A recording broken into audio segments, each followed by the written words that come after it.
Hello and welcome aboard the Gallant Says podcast. It is Tuesday, April 2nd, 2024 at 11:47 p.m. Central Time. And the Houston Astros are now 1-5 after, an awful 2-1 loss to the Toronto Blue Jays today. Saw someone just comment in the YouTube section, youtube.com/Paul Gallant, Nacho Ramirez, just unsubbed. Bye. Yeah, you probably don't want to stick around to hear me talk about this one. This was a game that the Astros seemed to have in the bag. I suppose you can't really say that when you're up just 1-0, but they did everything that they possibly could to piss this game away.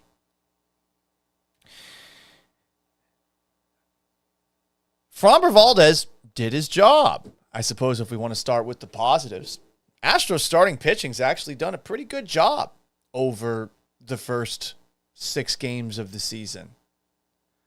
Really, Framber Valdez's start on opening night was the worst of all of them.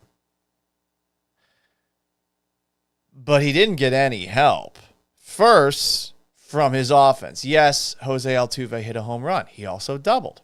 Yainer Diaz doubled in this game. The Astros had 8 hits, but they were 1 for 8 with runners in scoring position. They left 6 on base and had a lot of base running blunders. We hear about Joe Espada pushing the Astros to be more aggressive on the base paths. Maybe we got to reconsider that one. Ooh. And then you got Josh Hader. There's 1 runner on. There's 2 outs. There's 2 strikes. He threw a mistake. It gets bombed out of the ballpark. The Astros offense just isn't good enough at Minute Maid Park for reasons that none of us can fucking figure out to overcome a 1-run deficit. Hader, $90 million man, 5-year contract he signed this offseason, is 0-2 with a 6.75 ERA, and the Astros bullpen has taken the L in all 5 games to this point. Ronel Blanco, last night, is legitimately the only guy who has helped us avoid the Astros bullpen. I tweeted out, feeling somewhat sarcastic when I did it, after seeing that Framber Valdez left the game. He pitched deep into this one, 7 2/3 innings, that Ryan Presley was coming in with a police officer mustache, and I'm thinking, I hope we don't get Ryan Stresley. Bullpen's in the game. Buckle up. I tweeted it, but I didn't think that the Astros were going to blow this one. You can't blow all 5 opportunities that you have, especially when you have the lead in 4 of these games. 4 chances to just close the thing out. Maybe some of these games are a little bit more difficult than others, but it wasn't Presley's fault. Honestly, if you were going to spin a wheel of Astros arms that are trusted enough to see on a regular basis, but still give you a little bit of concern, Presley would have been the one that I would think would screw it up. But it's been Hader now twice. And to go back to an offense that does not hit at home, 8 hits, but 1 for 8 with runners in scoring position, we got to talk about that disastrous base running. If we really want to nitpick, we could talk about how Yainer Diaz screwed up on a tag up in the 5th inning.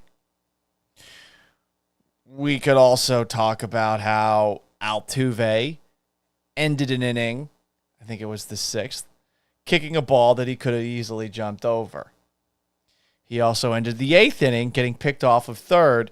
And then, the worst of all of it, Jake Myers, trying to steal second base, just trips and falls. That's it. I don't know what was worse between Altuve getting caught off at third base and Myers face planting. I guess I got to go with Myers face planting, but I really do not know what Altuve was seeing there. And as good as Altuve is, especially as a hitter, since 22, he's been hitting about as well as he was from 2014 through 2017. But as a base runner, I don't know what the fuck's going on out there. I really don't. He gave an excuse afterwards, said trying to be aggressive. Man, there's no excuse for that one. Myers, at the very least, you can kind of chalk it up to, well, he just had a klutzy moment. Don't we all have klutzy moments? But with Altuve, legitimately no excuse. And here we are. The Astros are 1-5. I don't know if we're on the verge of pressing the panic button, but it is insane to think that the Houston Astros, after tonight's 2-1 loss, are 8-26 at Minute Maid Park since August. And on top of that, we're 1-5 at home in the postseason, and now are 1-5 this regular season, all of these games at home. They scored 10 runs on Monday. That was great. They can't score at home. What the fuck? Like, that's all I've got. It's the only thing I can ask. Let's read some comments here. YouTube.com/Paul Gallant and Jay Fuentes Respecter says, that was irritating. That is an understatement. It was more than irritating. KB comments, dude, I knew this game was over when Jake Myers tripped over his own foot running to second. Yeah. Jerry2968, 10-run curse is still alive. That's true. Whenever the Astros score a ton of runs, they don't score the next night. NJ Fuentes Respecter calls Jake Myers a goofball. Bradley Beckman, Facebook.com/Paul Gallant Sports, says Little League teams all over the country run better than this team. Altuve has to be one of the worst runners in all of baseball. It's gotten bad. It's crazy. This is a guy who led the American League in stolen bases in 2014 and 2015. How did he become so bad? It would be one thing if he was slow, if he got hefty or something like that, but no, I don't get it. Toro McJohnson says the Texans took the talent from the Astros. NJ Fuentes Respecter says, I don't know if Yiner would have made it on the, I think that's the tag up we're talking about. Toro McJohnson is continuing talking a little Texans here. Astros getting the number 1 pick in exchange for the Texans winning the Super Bowl this upcoming season. I mean, we would love that. I'm kind of bummed out, guys. I think that we have seen the end of the golden age of Houston sports. We do that a lot, but I know that over the last couple of weeks in Sports Talk Radio, we've been talking about the Rockets' hot streak, and the Astros are about to resume play, and the Texans are coming off of a dominant playoff victory against the Browns and hung in there with the Ravens in the second round. At least until the second half. And we're all thinking, oh, yeah, the future is very bright. But now the Rockets have lost 2 in a row. I don't know how many people watched the end of that game against the Timberwolves. I wasn't watching that one as closely as I was watching the Astros because for the most part, the Timberwolves seem to have the Rockets in a pretty bad spot. But what's interesting is that the Rockets actually went on a nice run late. And I think with about a minute plus, maybe 2 minutes left, they were down just 1 point, 101-100. But after that, they made some absolutely horrible mistakes, kind of like Jake Myers, kind of like Jose Altuve. And ultimately, the Timberwolves went on some sort of a run, and there you go. So Rockets are now on a losing streak. The Astros are 1-5. The Texans aren't doing enough in free agency for a lot of people. RIP to the golden era of Houston sports. It was a fun 3 weeks based entirely on the Houston Cougars killing Kansas, advancing to the Sweet 16 in basketball, the Astros being close to returning, and Jalen Green playing out of his mind for about a month. More comments here. Eso just gives a shout out from Rosenberg. NJ Fuentes Respecter says, I'll panic if the Astros are 8-20. Jeff Van Hundy comments, twitch.tv/Gallant says, I think the Astros don't score at home because they're secretly masochists and want the home crowd to insult them at home like on the road. I don't know what we need to do at Minute Maid Park. Get an exorcism or something like that. Rename Minute Maid Park Enron Field. So that they feel at home as villains. I don't fucking know. Alberto Solis comments, I'm fuming Paul with an angry face emoji. More comments. I don't know what you're talking about. I might be a Japanese expert now that I watch Tokyo Vice and Shogun. And I don't know if John Blackstone from Shogun's going to come to help you out, but sorry, Home Slice. Jerry2968. I'm not flipping out a week into the season, but after last year, it would be nice if we could win some games at home. We're not asking for much. We're really not asking for much. Oh, boy. Jerry2968 says, bring Jobu to the next home game. Brandon Halam comments. It's not how you start. It's how you finish the season. Didn't mean blowing another save, right?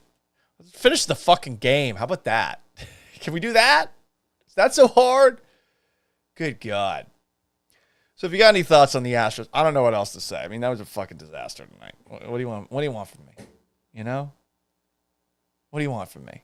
Go to Highway Cantina. Don't even go into the ballpark. Get your margaritas there. $9.75. They're very good. Tormac Johnson, it was bad juju to get rid of Dusty Baker. The curse of Dusty Baker. Interesting. KB, the ticket prices says otherwise. At Minute Maid Park, I'm guessing. Yeah. Jeff Van Hundy asks on twitch.tv/Kalon says, Paul, do you consider yourself the last samurai like Tom Cruise? Well, I am a white, and the last samurai ever, white guy. People forget that. It was Nathan Hickman. That's one of 4 movies that I own digital copies of. Braveheart, 1. 2, Gladiator, Extended Edition. 3, Kingdom of Heaven, Extended Edition. 4, Last Samurai. And there you go. Tormac Johnson. Paul and George is my favorite gay couple. Well, Joe is married, but we cannot confirm my sexuality, can we?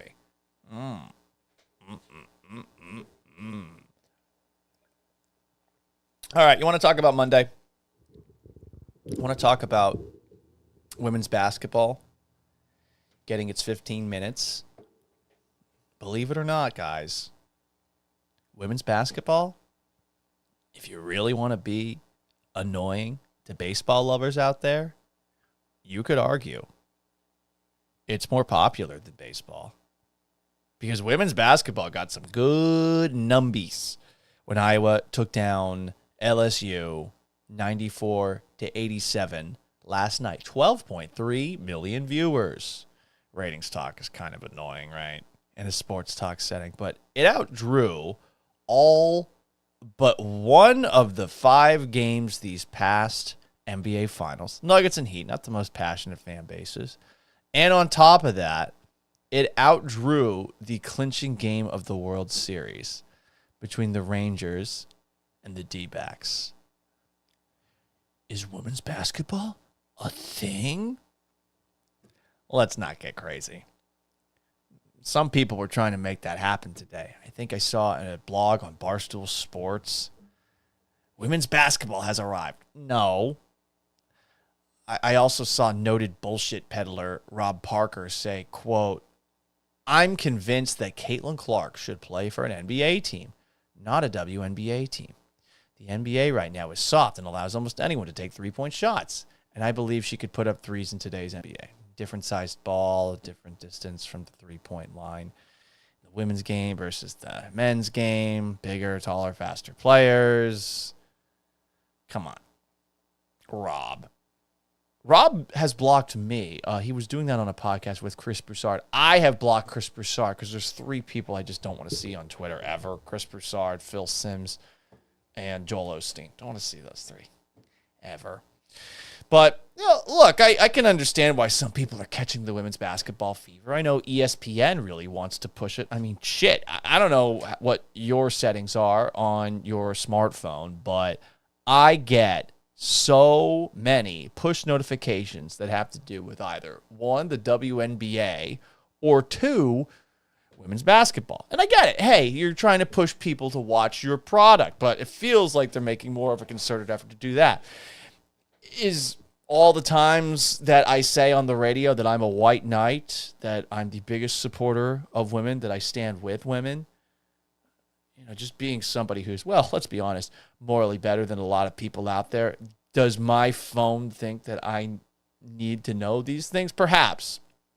But the reason the numbers were big were because of, I think, a perfect storm for women's basketball. You got Caitlin Clark, who's been in college for a bit to the point where everyone knows who she is, and she is an incredible shooter. She's like Lady Steph Curry. Oh, Paul, women's basketball isn't that good. I got to say, the men's tournament's been a fucking dreadful watch often. And the first half of Iowa LSU, and I'll admit, it was on the small TV, not the big TV. I was watching the Astros and Ronel Blanco yesterday. But Caitlin Clark is a pretty entertaining watch if you're just focusing on Caitlin Clark. Then on the other side, you have LSU, who is polarizing at best. The heel of the sports world at worst. You got Kim Mulkey. You got Angel Reese. And there's been a lot of controversy off the court about specifically LSU basketball over the course of the past week. You might remember that Kim Mulkey was getting all pissy about a Washington Post article that was going to be released. She threatened legal action. And with the article now out, you're sort of wondering, okay, well, what was the legal action that she was threatening all about? We knew all of these things already. All of them. It was essentially, and I guess this is what the Washington Post does now, just a massive, almost timeline. Maybe that's not the way to describe it. It felt like somebody just went through every single article about Kim Mulkey available on the internet and added it all together and talked about her entire career from playing college basketball at Louisiana Tech all the way to being the coach at Baylor and now at LSU. And there's a couple of little blips in the article where you wonder if this could have become a bigger deal if nobody knew about it. But basically, we learned that Mulkey, like many coaches, was a hard ass. She was sometimes mean and called out players' weight. That's something that you do in sports. And it wasn't really proven because there were conflicting accounts. But there was an implication that she was possibly homophobic based off of a couple of stories from her ex-players at Baylor. For example, Brittany Griner said that Mulkey encouraged gay players to hide their sexuality and to keep their business behind closed doors. And you wonder how it was said, knowing Kim Mulkey and her lack of shits given. You wonder if it was said with tact, without tact. But I kind of get why she might have that stance, given that Baylor is a Baptist university that prohibits premarital sex and defines marriage as between a man and a woman. So maybe you would tell your players, yeah, keep that on the DL so that your scholarship stays. And if you don't like it, I don't know if Mulkey said this, but I mean, if you play basketball as a woman at Baylor, you're probably one of the best college basketball players in the country. At the time, I mean, this would have been akin to playing football at an Alabama or a Georgia or an Ohio State. And the only reason that you'd be staying at a place like Baylor with all of these extra things that are a part of being on campus there is because you want to win, right? That's the main reason you stay. Or maybe you're close to home or something like that. Maybe you're Baptist. I don't know. But that article in the Washington Post was a giant nothing burger. There was another article in the Los Angeles Times. Reporter Ben Bolch called the LSU basketball team, quote, dirty debutantes, end quote, said the game that they had in the Sweet 16 against UCLA was a reckoning of good versus evil, hyperbole much, and compared the schools by saying that LSU is like Louisiana hot sauce and UCLA is like milk and cookies. I prefer Louisiana hot sauce. This writer was a dork. I'm just going to read his profile. You can judge him for yourself. Ben Bolch has been a Los Angeles Times staff writer since 1999. He is serving his second stint as the UCLA beat writer, which seems fitting, since he has covered almost every sports beat except hockey and horse racing. He's written a book called 100 Things UCLA Fans Should Know and Do Before They Die. He covered UCL basketball from 2010 to 2011, went to cover the NBA and the Clippers for 5 years. He happily traded in gobs of hotel points and airline miles to return to cover UCLA basketball and football in the summer of 2016. He was once selected by NBA TV's The Starters as the worst of the week after questioning their celebrity journalism-style questions at an NBA All-Star game and considers it one of his finer moments. I mean, that last part, the guy sounds boring at best, and he's trapped covering UCLA athletics. I mean, Chip Kelly just left as head coach of the football team to go be the offensive coordinator at Ohio State. The basketball team on the men's side of things, I get that Mick Cronin's there. From what I understand, though, they have not been who they used to be under John Wooden in quite some time. They got cool uniforms, a cool logo, but that's his job, is covering this. And you get an article opportunity where the center of the sports world actually features a team that you're on the beat of. You're going to hyperbolize a little bit in this article. But the limitations of his writing were clearly on full display there. He ultimately apologized, and the commentary was edited to remove the language that was inappropriate and offensive. Kim Mulkey called it sexist. Player Haley Van Lath, who got cooked by Clark, said it was racist, specifically the dirty debutantes part. I'm going to push back a little bit here. It is for sure a shitty nickname, using alliteration. The definition of a debutante is an upper-class young woman making her first appearance in fashionable society. But you're calling her dirty at the very beginning. I suppose that you could make the implication that calling them the dirty debutantes could be racist because there's a lot of black players on LSU's basketball team. But I think it's more a shitty nickname that was done by a rather uncreative writer than it was actual racism here. Feel like we got to raise the bar for what is racism these days. And you hear all the terms, the dog whistles, all sorts of things every single day. And I think sometimes because we're on the internet, we look at things with a very highly powered monocle a little bit harder than we maybe need to. But hey, I'm just speaking for myself. Feel otherwise, you feel otherwise, okay? I'm not going to get in an argument with you about that. But the reason that that article by Ben Bolch turned into something that could be summed up to good versus evil is because LSU has made themselves the villain of women's basketball. They talk shit, and you know what? It could be pretty entertaining at times. I understand it rubs some the wrong way, but as someone who covers sports for a living, I like the teams that are different, especially the ones that push buttons, that get a reaction out of people. And this team does, for a variety of different reasons. And some of them might be related to race. But don't get it twisted, because LSU basketball has gone head on against the grain and seems to want to piss you off. If you're an LSU fan, an LSU student, that's fun.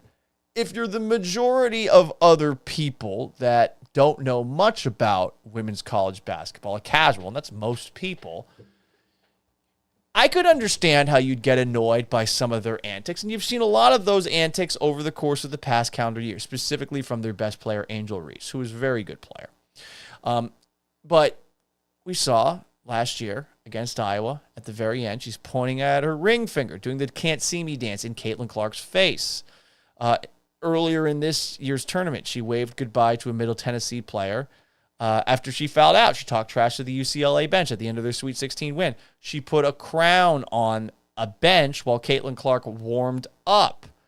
Throw this in there as well, and I know for some people this isn't an issue, and for others it is. But if you as a team decide to not stand out there in a game that everybody is watching against Caitlin Clark and company for the national anthem, you can't just say after the fact, oh, well, we normally walk off the court this moment in time. Like, no one's going to buy into that reasoning, even if it's true. Maybe I should take them at their word, but it's hard to believe it because it does feel like LSU basketball kind of goes out of their way to piss people off. And they talk a lot. I didn't even know who Flau'jae Johnson was until the build-up to these games. I found out that she was on America's Got Talent when she was 14 because she was a rapper, which is actually pretty fucking cool. And I didn't actually do the research to see if she's a good rapper or something like that, but sounds like she's got some game. But after LSU won one of their tournament games, I want to say it was right after UCLA, she said this: people are going to discredit me because I rap and hoop, so I know I got to go extra hard. Well, I don't think anyone was really going to discredit you at all. Because I don't think many people knew who Flau'jae Johnson was. I might not even be saying her name correctly, for all I know. Are they going to discredit her for that? No. But you see a quote like that, and you're painting yourself as the victim. And that's what's tricky about LSU basketball, because after Iowa beat them in this game, you do wonder what would have happened if Angel Reese had been healthy for the entire game. You see Angel Reese afterwards saying this, quote, about losing: I just try to stay strong. I've been attacked so many times. Death threats. I've been sexualized. I've been threatened. I'm still human. Since I won the national championship, I haven't been happy since then. Maybe that's a hardo competitive quote. I'm never happy unless I'm winning the next championship. But you read the beginning parts of it, and you can understand how a college-aged girl would be going through a lot of shit if she is the face of a basketball team that likes to flick off the rest of the sports world.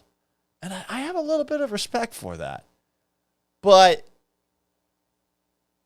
we can't all be victims. You're the consequence of your actions. And when you lose, which happens to a lot of teams in tournaments like this, people are going to give you shit. So to go up at the podium and say that, we get it. Yeah, you're still human. You've been threatened. That sucks. The sexualization thing, I'm assuming you got paid to be in the Sports Illustrated swimsuit edition? The death threats. I get death threats. Definitely less than Angel Reese probably does. And some of them might be racist in nature. There's no denying that. But when you lose on a big stage like that, after essentially flicking people off and pissing people off to get to the top of the mountain, people are going to be gleeful when you fall. And this is not a race thing, which a lot of people are making it out to be. People are going to root against teams that they consider to be villains, either because they win a lot or maybe they cheated. Patriots, Astros, allegedly for both of them. The old Miami football teams, the old Duke teams. Sports villains make sports better. LSU, women's basketball, has made women's basketball better. But when a team like that goes down, that has Kim Mulkey as the head coach, who the fuck would want to hang out with her? That has Angel Reese jawing and talking shit to everybody whenever she has the opportunity to. Those two specifically at the top. You can't cry and claim that you're a victim when you lose. Like, that just isn't how it works. It's a shame because I know that this is probably going to be the biggest women's college basketball game for a while. Maybe ever. Who knows if Caitlin Clark stays? Who knows if Angel Reese stays? It would be cool if both of them did stay, but you assume that both are going to move on to the next phase. And you hope that women's college basketball can draw this kind of interest again. I'm not holding my breath on that front. But it is interesting to see the way that this sport has all of a sudden put a big spotlight on women's basketball and to see the reaction by some to finally being at an elevated profile, to finally being discussed like by someone like me, who is a sports casual as it is, talking about this. They want all this attention. That's what's funny about it. Women's basketball wants people to pay attention to them. I would too if I played the sport. I'm not holding it against them. And at times it is better than the men's game. But when you're doing these things on top of it, that some would consider poor sportsmanship, and then you lose, you got to take it. And yeah, you're upset. You just lost, and you're young. You're going to be more emotional than you will be 5 years from now, 10 years from now, etc. But I think what the best thing for Angel Reese to have done there would have been to say, yeah, Caitlin Clark balled. I wish I wasn't hurt in this game. You win some, you lose some. But instead, you cry, and it makes your fall as a villain that much sweeter to a lot of people. So there you go. YouTube.com/Paul Gallant, Twitch.tv/Gallant says, if you got any comments here. Tormik Johnson asks, there was a World Series last year. One of my good friends who hates baseball, he sent me a text message about an hour ago or so saying, you need to bring up the women's college basketball ratings. We're better than that of baseball in the World Series. Tormik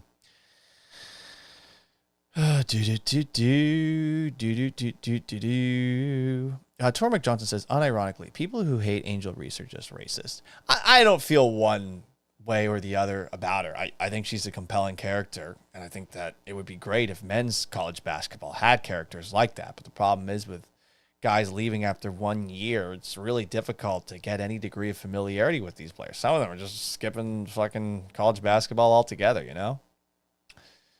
Tormik Johnson says the LA Times writer is if biased Houston was an LA fan. I don't know about that. Pablo says the Astros need to change up that batting order. I don't know about that either, man. I don't know if that's going to fix things. I mean, you take a look at tonight's game.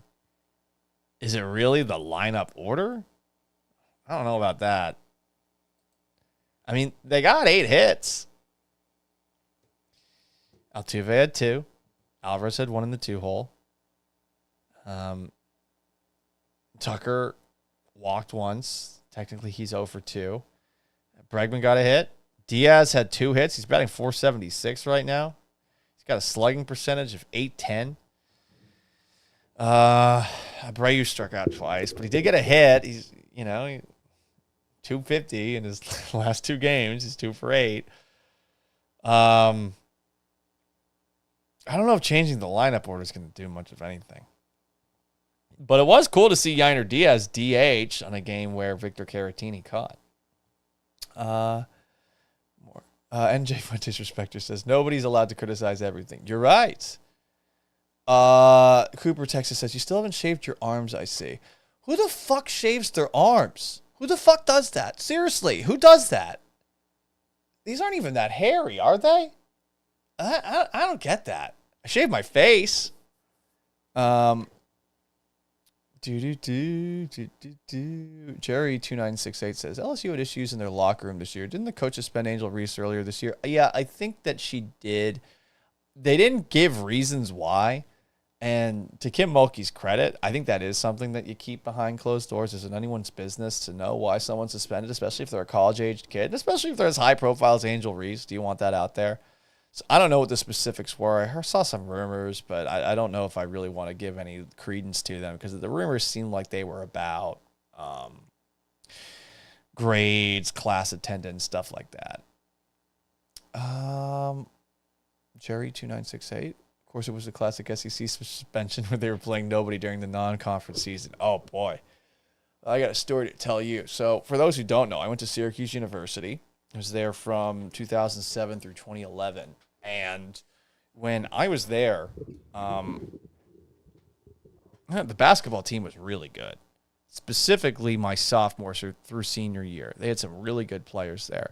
One of these players, I know, did something pretty bad involving hitting another woman. And he got suspended for just the non-conference schedule. Came back on the court like nothing happened. And they are very lucky that the Syracuse Police Department was first on the scene there. I'm really curious as to what would have happened if campus police had stumbled across it. Because this is one of the best basketball players, white basketball player on Syracuse. And a guy who is still very highly thought of in the community, probably because of his basketball. Let's not act like Syracuse doesn't look the other way for the basketball program, though. Bernie Fine, Jim Boeheim, lots of examples of that. Raymond, what's up, dude? I miss you. Hope you've been good. Gotta catch up soon. Brian Prince comments, youtube.com/Paul Gallant. I get the sugar-coating cliches, but it's a bad sign when you not only come out to start with losing your first 4 games at home, but the strength of your team, that being the bullpen. Yeah, Jesus. Ugh. I mean, the bullpen, 79 is supposed to be the best part of this pitching staff, at least as things are currently constructed with all the injuries you have in the rotation. But, I mean, shit, you've had your starting pitchers over the last 2 nights pitch all but 4 outs. I mean, we're talking, I'm doing a little math off the top of my head, 16 2/3 innings pitched by the starters the last 2 nights, and you're 1-1. And your bullpen has given you 5 losses this year. 2 were from Josh Hader. I mean, shit, are we going to be talking about the Josh Hader contract the same way that we talk about the Rafael Montero contract at the end of the year? Oh, my God, that is not a thought I want to go to bed having. But, I mean, like,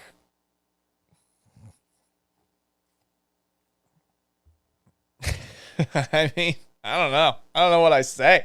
I don't know what anyone can say there. It's been bad.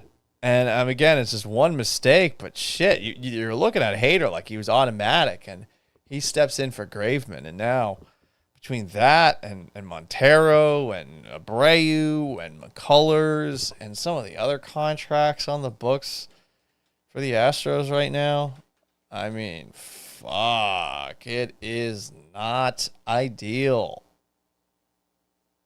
Look at the multi-year summary. God, I feel I'm getting more and more depressed by the second.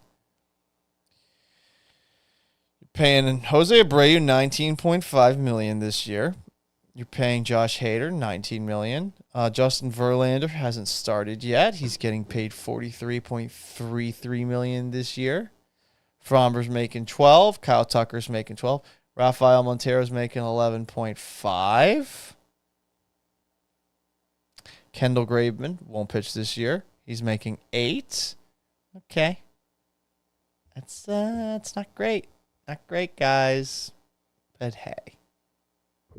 I appreciate y'all joining me tonight. We're going to try to do more of these on a either nightly basis or daily basis after my radio show. Still trying to figure that out. Will we ever figure it out? Who fucking knows? Hopefully the Astros figure it out. That's all I got.